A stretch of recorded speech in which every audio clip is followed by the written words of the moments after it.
Hey everybody, welcome to another episode of Reviewing Comics with me, your host, Alexander Turbin. Today we're going to be looking over Solomon Kane number 5 from a 6-issue limited series from Marvel. But before we get into that, I'd like to show you some of my own work. This is Morgrim, the Savage Cyclops comic book. But with the comic book, you also get one of these statues, busts. I'm doing a Kickstarter right now, and we're on the last few days. I think there might be 4 or 5 days left, and this is the comic book, and you'll be getting this depending on the tier and stuff, but you'll also be getting a bust of Morgrim. I have 2 of them not done. They still need some cleaning up, but they're kind of close.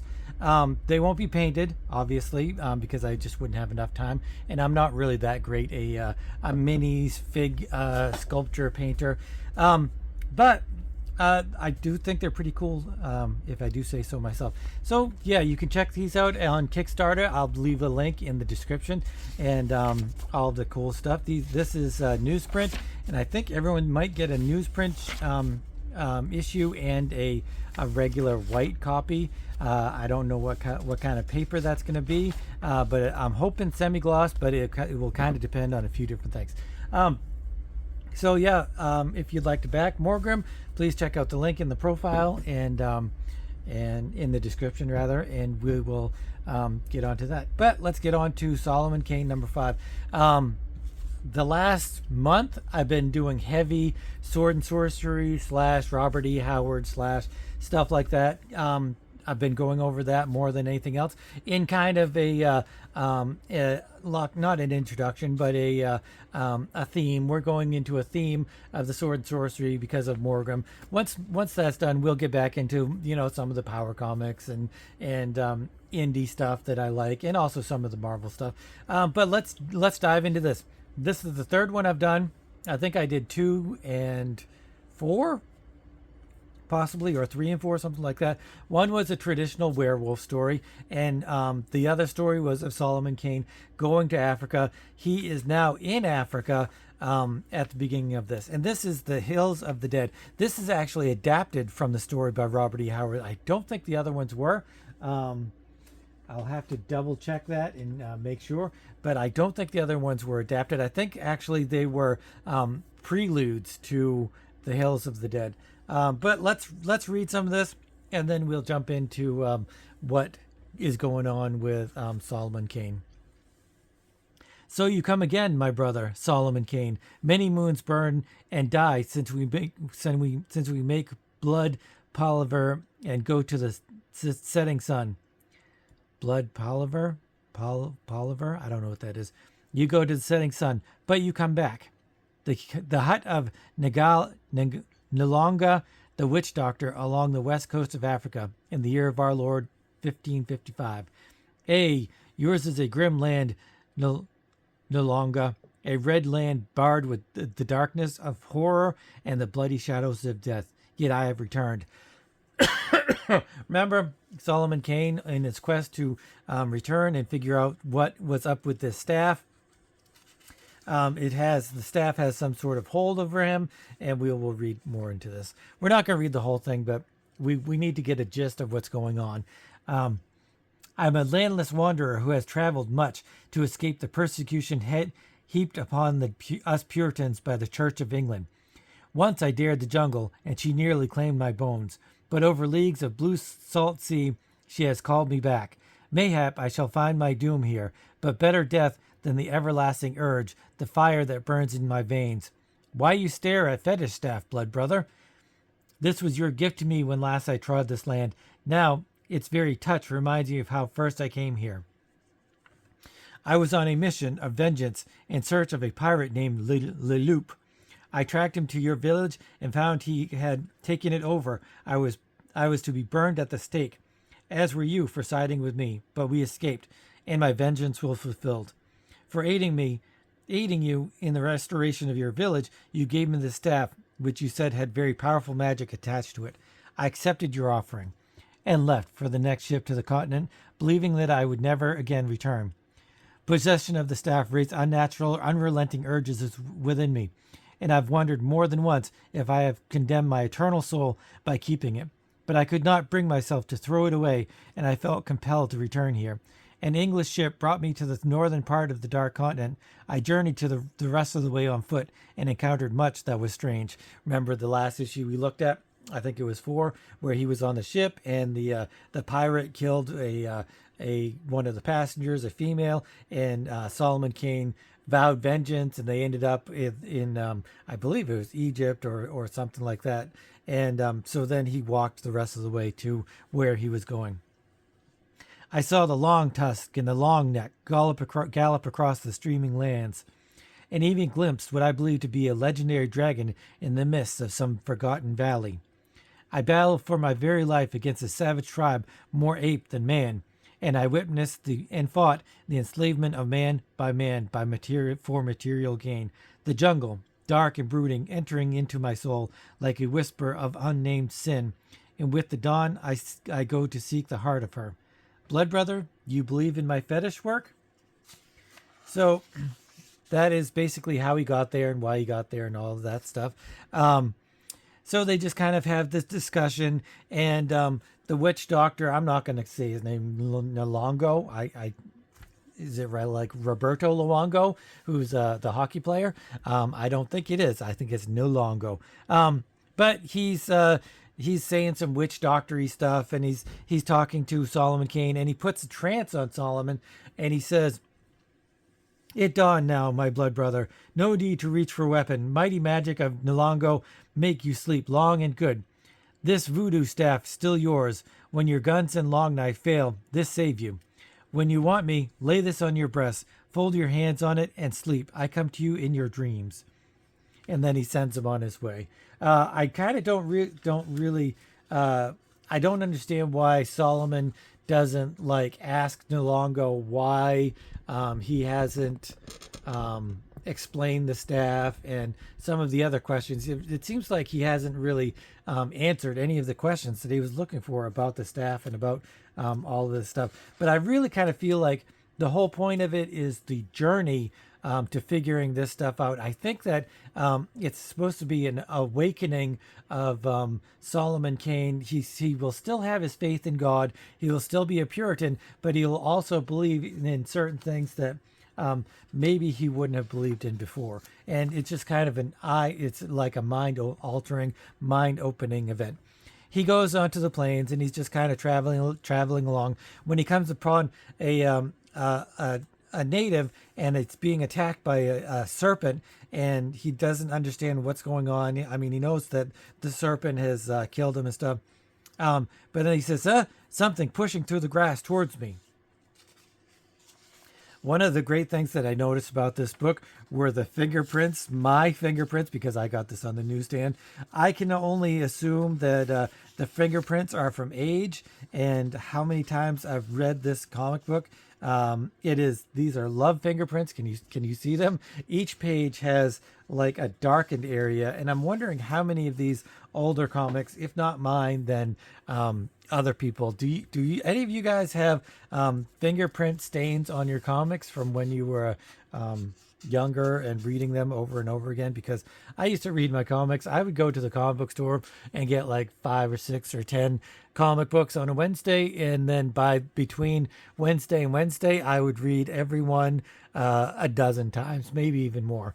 Let me know if you guys have similar aspects to your memories.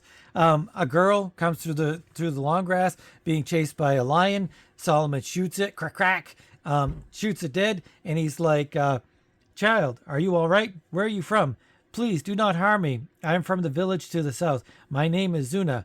My mother whipped me for breaking a cooking kettle, and I ran away because I was angry. I am afraid. Let me go back to my mother."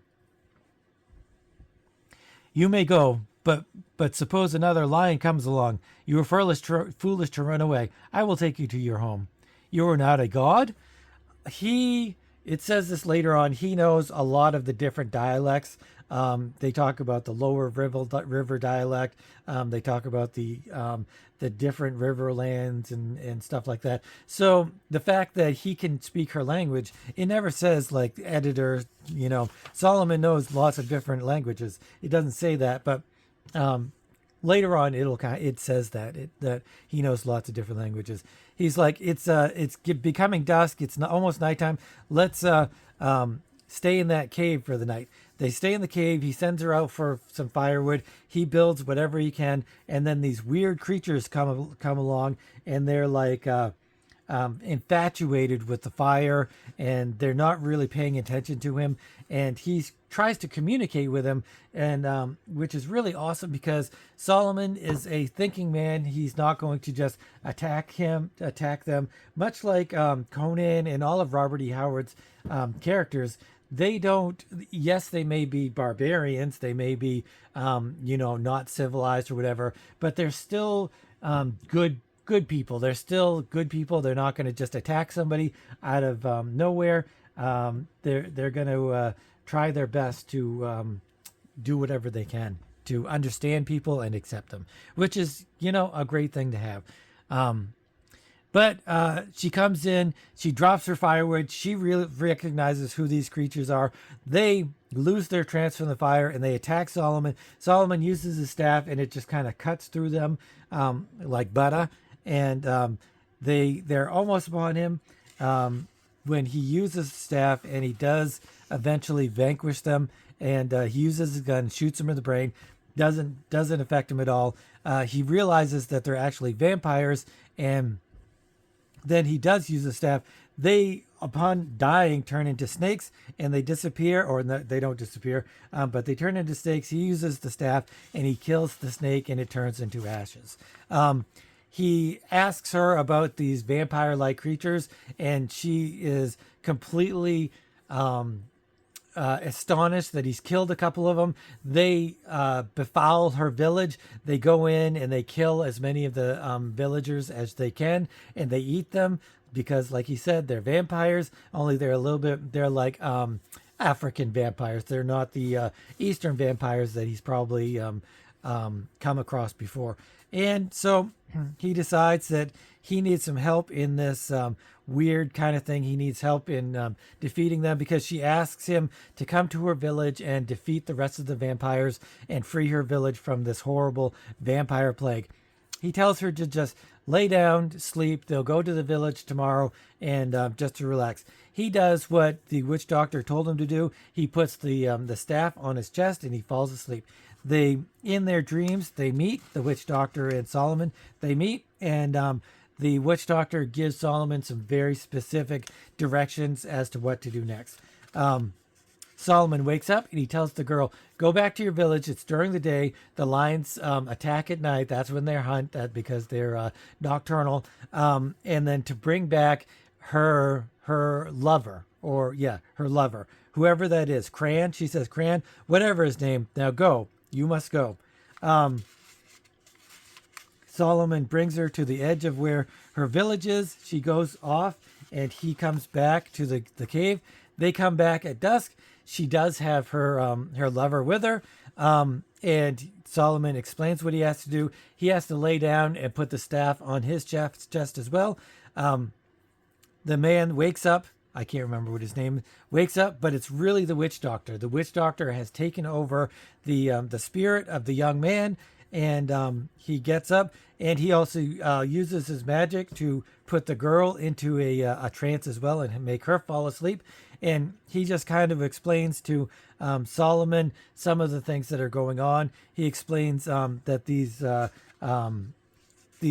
vampires or whatever they are, they're like old, and he explains that he's borrowing the young man's body and everything's good, that he sends the young man to a spirit world or something. And then he explains that the serpent vampires, whatever they are, they're an old race. They're a massively old race. There's a city of them, and he brings them to the city, but they're not there. They're actually in the caves sleeping, and they kind of discuss why they go into the caves instead of going into sleep.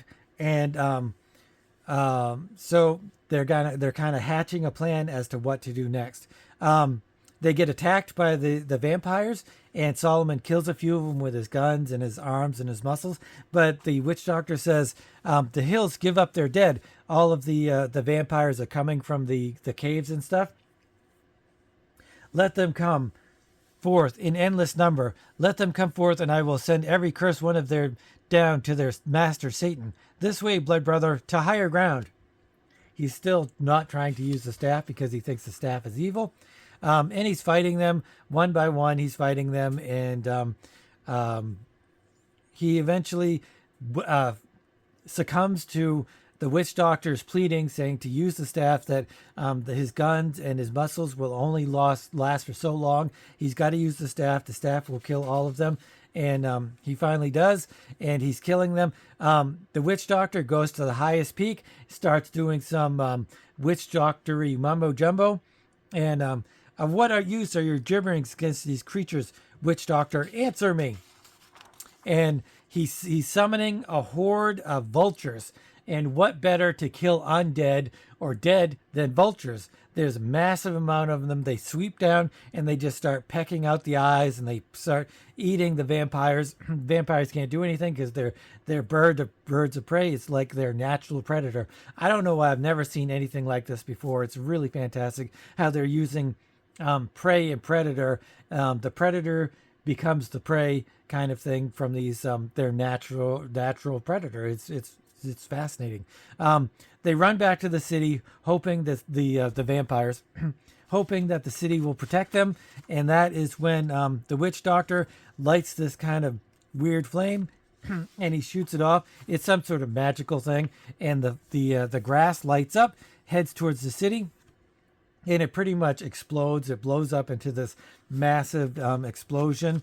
And see, blood brother, mighty juju, mighty magic of Nilanga, stronger than one fellow dead men.